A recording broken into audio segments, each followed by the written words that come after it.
Tom Tyholtz. I'm here with Fred Schruers, who's just written the definitive biography of Billy Joel. It's published by Crown Books. Fred and I know each other for a long time, way back in the trenches, and it's really fun. We're going to talk for about a half an hour. We really encourage you guys to send in questions, and we'll ask them of Fred as much as we can. So let me just jump in by saying Billy Joel just sold out his 20th consecutive monthly residency at Madison Square Garden. That's kind of crazy. It's kind of crazy. You may have seen the full-page ad in the New York Times Arts and Leisure section. They sell out, in minutes. So I guess if you're not a Citibank cardholder, your chances of grabbing a ticket are greatly reduced. But I think it's a nice moment for him. He passed 47 Lifetime shows in the Garden recently. Right. A Forbes Life columnist who follows ticket sales estimated several months ago that Billy could go 40 shows out, and then when he says, well, it's really ending now, you could tack some more on. So when Billy said, I'll go as long as there's demand, I'm not sure where the end point of demand is, Right. Well, so let's go back. I mean, I know this book had a quite interesting genesis. So tell us a little bit about how you came to be Billy's biographer. Well, there you go. Circa 2008, I was approached by some of his representatives who said, Billy's looking to do an autobiography. You would be the co-author, the ghostwriter, in effect. And I started to save string and started to visit with him. It took 3 visits, and a little tale I told to Newsday. When I flew off to Japan and subsequently to Australia to get to know him better, I had no guarantee. My only guarantee was, wow, I'm not used to flying first class. And, this is a very congenial group. Even though it's mildly hazed by the inner Billy cadre, inevitably, these men have known each other. It's not all men, but this little gang in the private jet have known each other for 40 years or more, in a couple cases less. So off we went. I started researching that book. The kind of cut to the chase is that early to mid 2010, he decided, I really don't want that book out here. I've got enough trouble and woe in my life right now. I don't especially feel like, having my face out, I don't think. So he canceled that, and everyone expressed great sympathy to me. But in talking with Billy and his lawyer, Lee Eastman, kind of a brilliant show business strategist, I just had a good feeling about them, that something would happen ultimately. Cut to 2012, Billy plays L.A. in a showcase for music supervisors and executives, and he kind of calls me backstage and says, hey, our book, you might as well do it as a biography. And I said, heck yeah. And the rest, we ripped up a non-disclosure agreement and off to the races. And I was still writing the book as late as August of this year, and it came out October 28th. That's the sort of short. But how is the book different than it would have been if you were Billy's co-author? Did you feel like you had to write differently or add in things, or? Well, not to pound the fundamental. For one thing, it was all Billy voice in the first one, so obviously I exploited much of that voice, which is a great, articulate, funny, wry voice. I mean, the quotes are still very good. What I got to bring forward then, as it went into a third-person narrative, was a lot of interviews, a whole iceberg of interviews. The Billy autobio was 80,000 words. This book is 125,000 or so. Right. So that's a lot of some great interviews with some of his crew and longtime people, and some of the behind-the-scenes stuff too. Yeah, if there's something I tend to brag about, if there's a guy named Tony Lawrence who was once a stand-up guy, now he gives him a stand-up in L.A., you talk to that guy, and he's articulate and funny and cool. You talk to John Troy before, rest in peace, he passed away, and he's Johnny in Say Goodbye to Hollywood. You talk to a guy who's now an optometrist who was more or less, he was half of James in that song. So you get those voices of people who have lived with those songs, describing their life. That was a lot of fun for me. So to answer your question, let's go into it. You uncover a lot in this book, some of which I have a feeling Billy himself was not necessarily fully aware of, particularly about his family history. Can you talk a bit about that? certainly so. Some people, as I was editing the book, I talked a lot with my editor, my excellent editor, about the Holocaust chapter and how much, even granted the seriousness of the topic, how much stomach do people have for those kinds of details? Gratifyingly, people seem interested. But I had the great help. What the connection is to people. Oh, yeah. Billy's dad, born Helmut and raised in Nazi Germany, where the family fled, is really a Holocaust survivor. And, a lot of his kind of darkness as an adult, I think, came from what he witnessed as a child. His parents were basically hounded out of Germany. His father's business, a giant linen manufacturing firm, was taken over by an unscrupulous, that's tautological, an unscrupulous Nazi, named Neckermann, who's still and his. it's a great picture of the factory with the big Joel sign on it. So he was a very important, serious industrial textile business. Yeah, he had a considerable fortune. A sad end note is that Neckermann, having taken that over as a young Nazi vaulting up the ranks, Neckermann established one of the great fortunes in Germany. The brand recognition of Neckermann, ultimately, which came out of the rib of the Joel firm, was their name recognition matched Volkswagens in Germany, if that gives you an idea. So that family grew very, very rich, and they had to pay reparations. That he lost members of his family that he didn't know about and things like that? Very much the point you asked me about. He had his uncle Leon, so his dad's brother Leon and family were actually on the St. Louis. Some people think it's just a movie. That boat left Europe, was turned away in Havana Harbor, returned across the Atlantic. Some people were disembarked in France, including Billy's uncle, in effect. No, Helmut's uncle, sorry, his dad's uncle, went to France, and none too admirably, the French ferried him along through the kind of Vichy apparatus to a death camp. And so that died, the dad's brother died in a death camp. However, the son became an orphan, and some really great Swiss Red Cross workers found him a way to escape. He ultimately came to America, served in the Korean War, and unbeknownst to Billy until this book, that son is buried in a cemetery in Long Island for veterans in Farmingdale. So It's a very small world. I don't think he's emotionally taken a hold of that yet. It is rather remote for him. But it's something, I'll see him in the not-too-distant future, and I want to talk about that. And I'm going to find out where that grave is, because it's a remarkable story. Billy is from Holocaust survivors, That's not everyday account. His mother plays a very large role in his life, too. Certainly. Rosalind, Rosalinda's Eyes, he put an A on her name, and that was a song based kind of on the Cuban history of the family, because going back to the middle of that narrative, successfully disembarking in Cuba were Billy's dad, Howard, and the mom and dad. So Billy sort of conflated what Helmut Howard later would marry Rosalind, and he neglected her and went away when Billy was 7. So just mixing that all, kind of a mashup of Billy's family history. Rosalinda's Eyes is a very emotional song. Now the song Laura is also about her, and it's a much less friendly song. Contains the only F-bomb in the Billy Joel body of work, because his mom was a bit of a character. She was a single mom on a little suburban street in Levittown, which is a very evocative word for people who know Long Island's history. Levittown, single-family houses that went for $7,000 back in the day.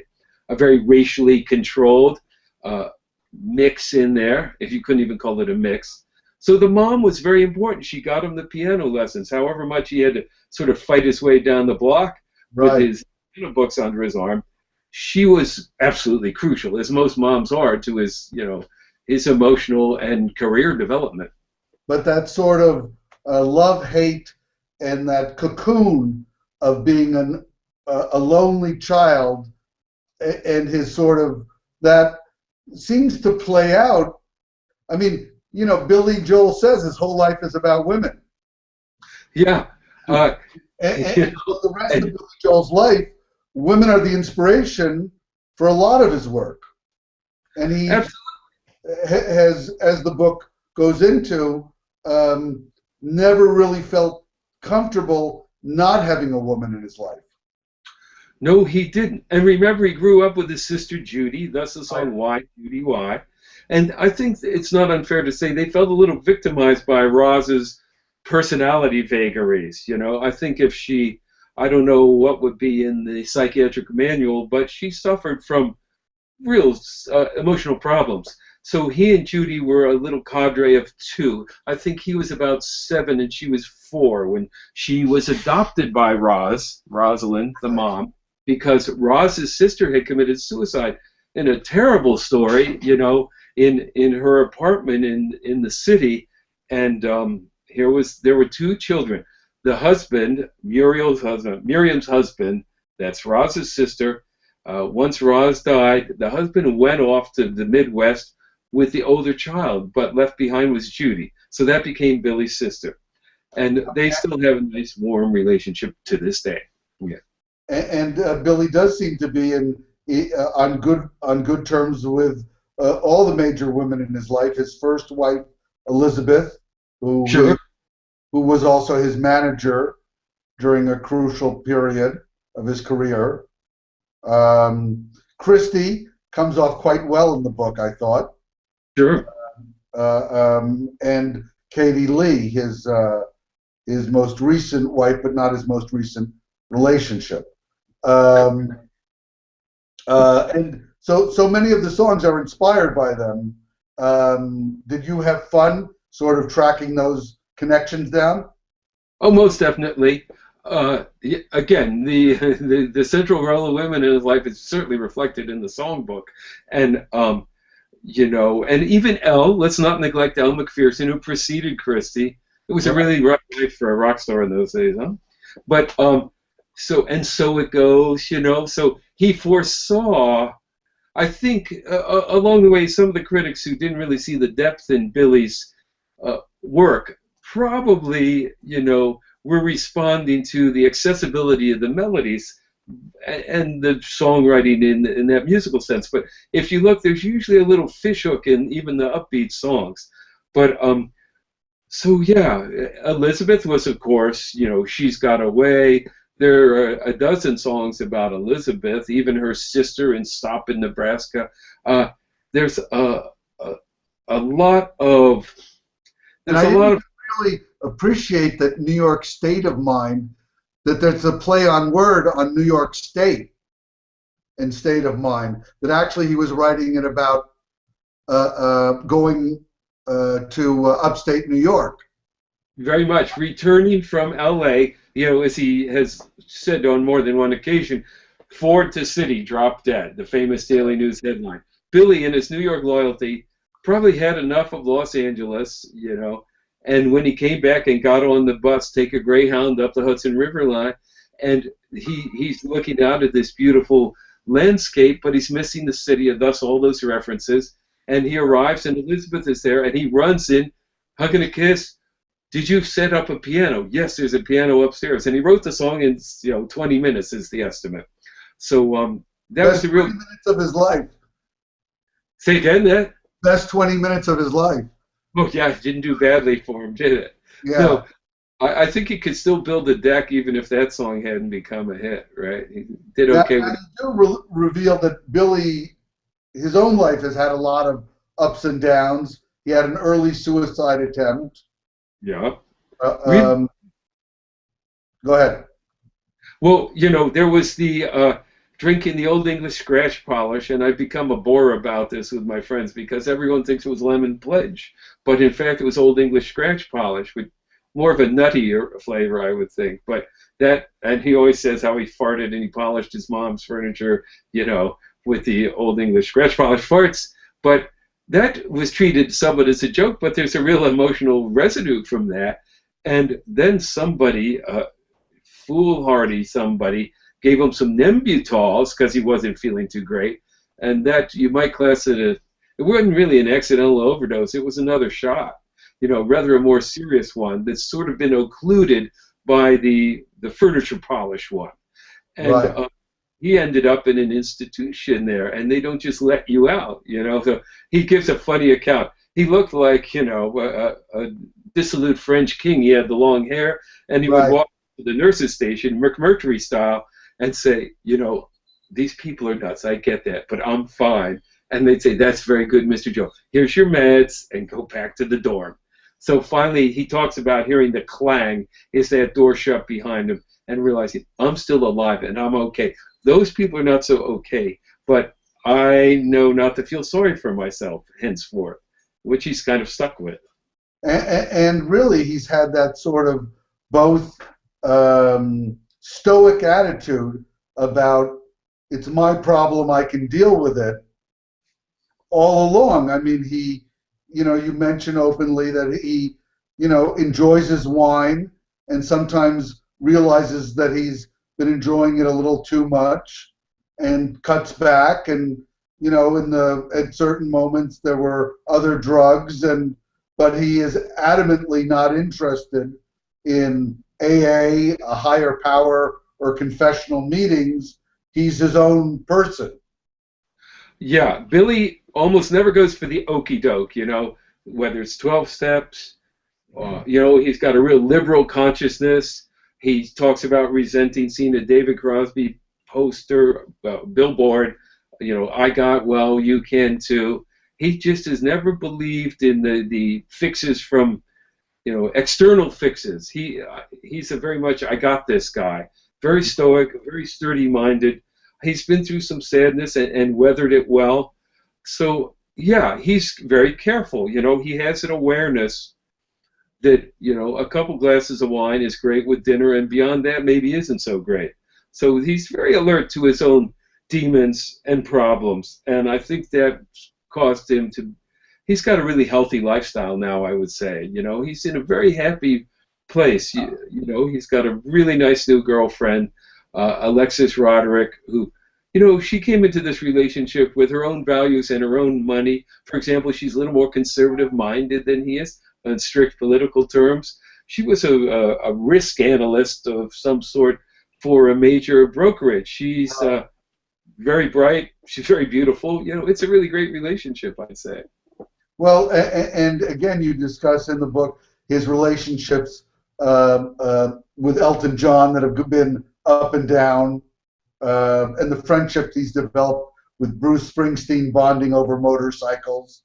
And those are kind of nice parts of the book, too, to see. That's nice to hear. Yeah, the Bruce, I had the privilege of, having lunch with Bruce and Billy down in Miami, and I saw them rehearse for the Obama fundraiser back in '08 at the Hammerstein Ballroom. They raised $1.5 million or so for the presidential campaign. But he and Bruce have a great rapport. When I was corresponding with John Landau, Bruce's manager, about things Billy, he said, Bruce loves the guy, and it's a real fondness they have for each other and mutual respect.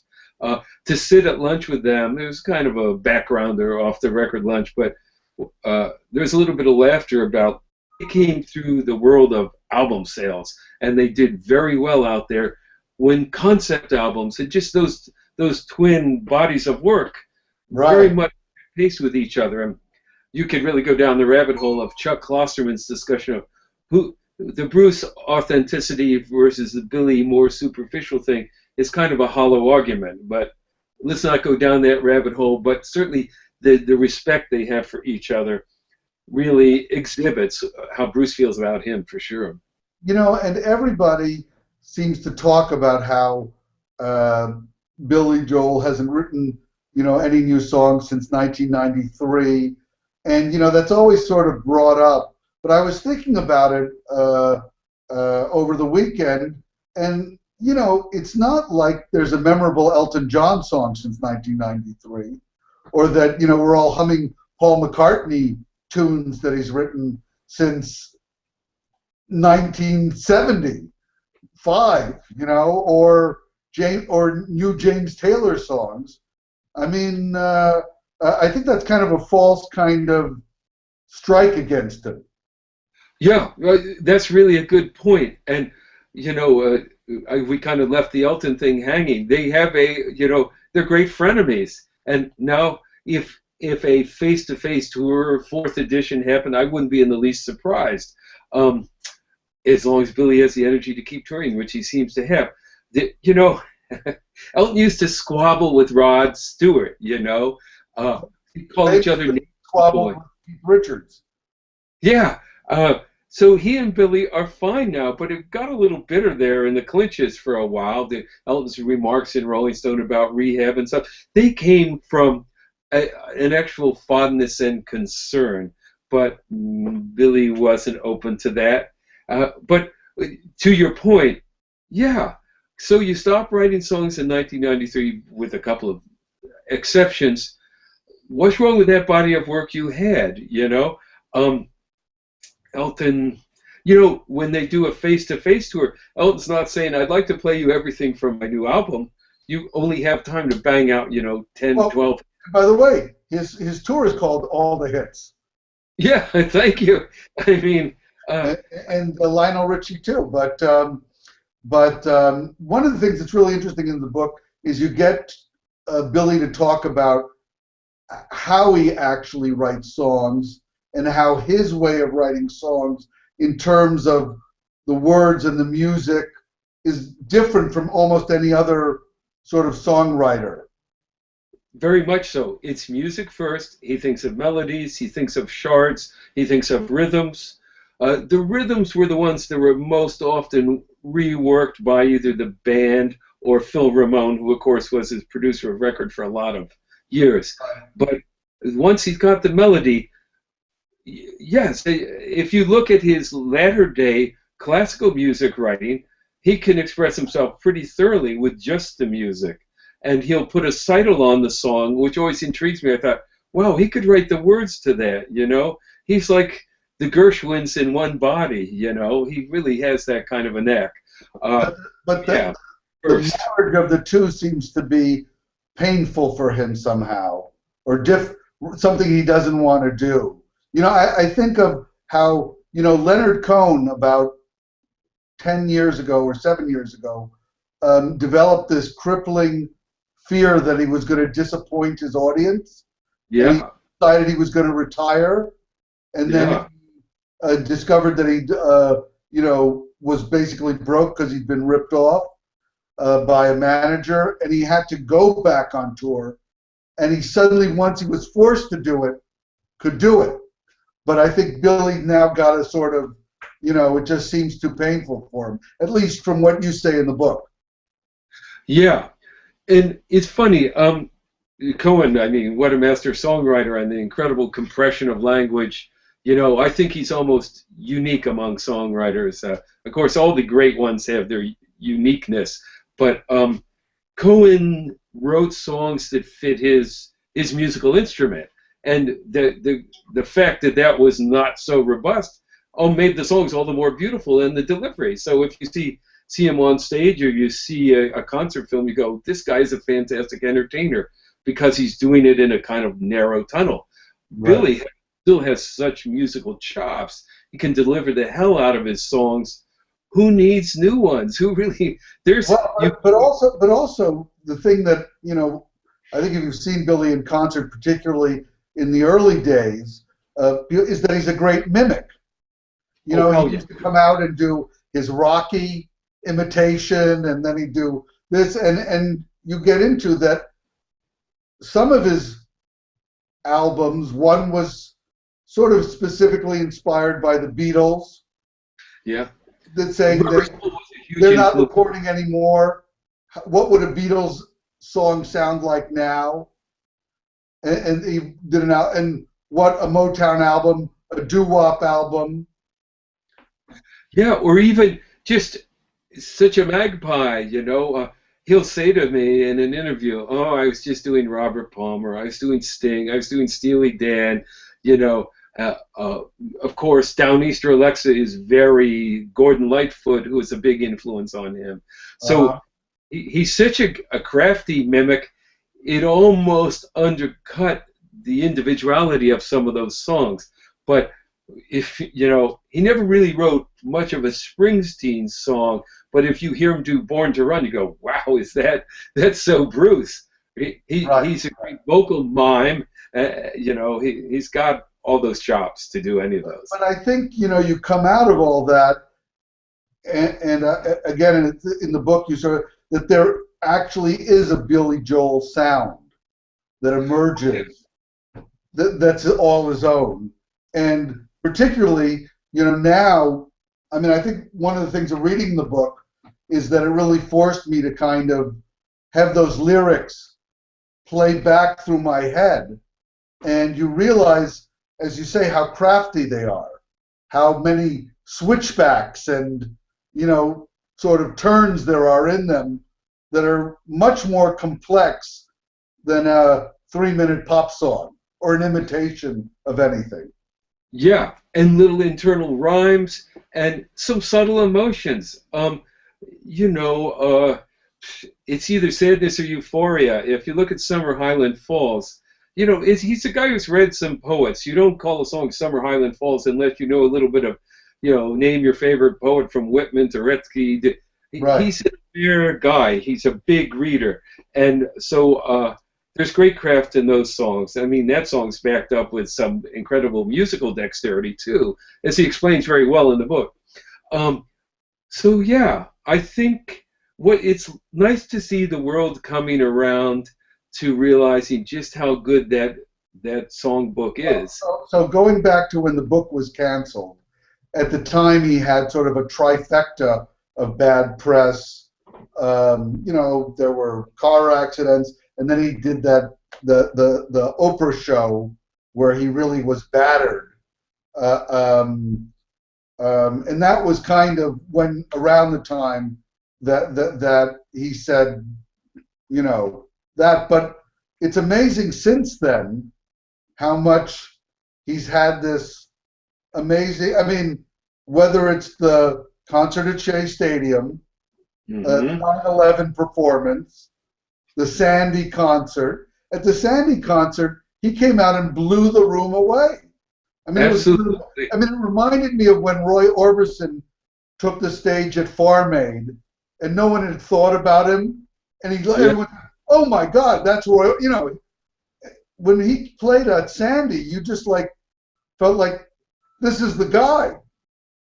Right. He did 6 songs. Those are the days when it's nice to have a laminated pass and you watch the Rolling Stones. I have some iPhone footage of Mick Jagger practically throwing his jacket in my face. That's how close I was to the stage. And you may recall Kanye played right before Billy. Kanye had one of the worst sets I've ever seen in a major venue. Just thunderous bass, and it didn't work at all. And people were walking out. And Billy came on, and they hear the opening notes, and probably Miami 2017, boom, in they came. And as Paul McCartney to him afterwards, thanks for bringing him back, Bill. He killed it, and not only the New Yorker, the New York Times, and Rolling Stone, and a very bright critic named Stephen Hyden, who's quoted in the book, Grantland and elsewhere. Followed by the Gershwin Prize. Yeah, for the Gershwin Prize, the ASCAP Award. The Kennedy Center Honors. Yeah, Kennedy Center. I mean, it's a really wonderful moment in his career. It's just impossible to get him to brag on himself. Let me ask you the last question, because we're coming up at the end of this. From my experience in these books, there comes a moment when you think, for a moment that you might even understand the subject better than they understand themselves because you've dug so deep into their life and their world and trying to make sense of it. So what did you come to understand about Billy Joel? That's a really good question, and you're giving me a good chance to polish myself up by claiming that, But I think there's an interesting duality to him. I discussed this with Phil Ramone. I said, is he the guy who's reading Schopenhauer in this corner of the room, or is he a hitter from Long Island? And Phil said, he's both. Both those people are always present, and there's no phoniness in that. He's that strong-minded, robust individual who doesn't take crap. As Danny Korchmar said to me, he's a lot like Keith Richards, the sweetest guy in the world, right up until you mess with him. So there's that side. And then there's that enormously bright, articulate guy. He'll sometimes hide that guy out. That's a slightly more vulnerable guy. So I guess I've learned to recognize and appreciate a kind of duality in him. He's the people who know him for many, many years. I don't think I tried this with them. Sum up Billy in a sentence. No, I don't think so. And that's what I learned. I learned what I don't know, I guess. You know. All right. Well, that's why there's a whole book to read. And Billy Joel by Fred Schruers, Crown Publishers, available at your favorite bookstore and at Amazon and BarnesandNobles.com. Thanks a lot, Fred. Take care. Thank you so much. Thank you, Tom. Bye-bye.